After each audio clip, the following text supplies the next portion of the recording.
السلام علیکم۔ آج کا یہ سوال ہے کہ نماز جمعہ پر آنے والے وہ دوست احباب، وہ ہمارے مسلمان بھائی جو صرف 2 فرض پڑھ کر رفو چکر ہو جاتے ہیں، کیا باقی نماز نہیں پڑھتے، سنتیں نہیں پڑھتے، ان کا جمعہ ہو جاتا ہے یا کہ نہیں؟ کیا وہ گناہگار ہیں یا کہ نہیں؟ کیا شرعی حکم ہے؟ یاد رکھیں، یہ جو وقت جا رہا ہے شہروں میں، گاؤں میں، دیہاتوں میں اور ہر جگہ، ہر مسجد میں یہی حال ہے، لیکن ہم اولادوں کو بھی یہی سکھا رہے ہیں کہ آخری منٹس میں آؤ، خطبہ سنو، 2 فرض پڑھو، نہ پہلے کی سنتیں پڑھنے کی ضرورت ہے، نہ بعد کی سنتیں پڑھنے کی ضرورت ہے، سب سے آخر میں آؤ اور فرض پڑھ کے سب سے پہلے رفو چکر ہو جاؤ، مسجد سے غائب۔ شرعی مسئلہ یہ ہے کہ ہم ظہر کی جو نماز پڑھتے ہیں اس میں 12 رکعتیں ہوتی ہیں، 4 سنت، پھر 4 فرض، پھر 2 سنت، پھر 2 نفل۔ اب جمعہ جو ہے وہ نماز ظہر کے قائم مقام ہے، اس کا وقت بھی وہی ہے جو ظہر کا ہے، اور جمعہ کو غریبوں کا، مساکین کا حج فرمایا گیا ہے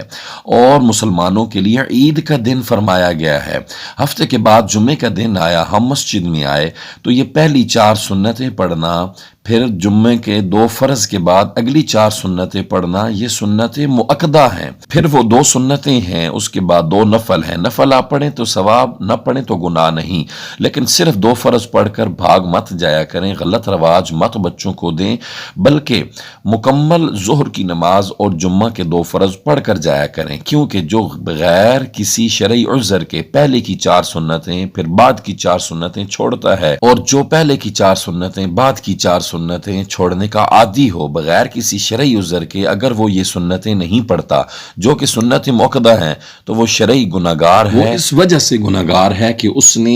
4 سنت اول کی اور 4 سنت بعد کی، یہ 8 سنتیں چھوڑ دیں اور سنت موقدہ چھوڑی ہیں۔ سنت موقدہ وہ عمل ہوتا ہے جس کو حضور نبی کریم رؤوف الرحیم صلی اللہ علیہ وسلم نے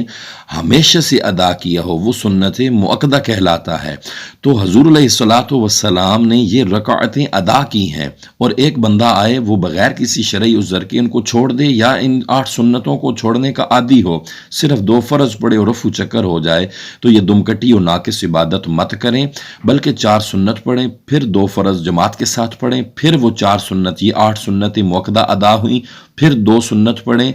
اور پھر 2 نفل پڑھیں۔ اس طرح آپ کا نماز جمعہ بھی ادا ہوا، سنت موقدہ بھی ادا ہو گئیں، اور آخری 2 نفل پڑھیں تو ثواب وگرنہ گناہ نہیں، لیکن پڑھنے چاہیے۔ اس لیے یہ 4 سنت، پھر 2 فرض، پھر بعد میں 4 سنت، اور پھر 2 سنت اور 2 نفل، یہ 14 رکعتیں مکمل پڑھنی چاہیے، گناہگاری سے بچنا چاہیے۔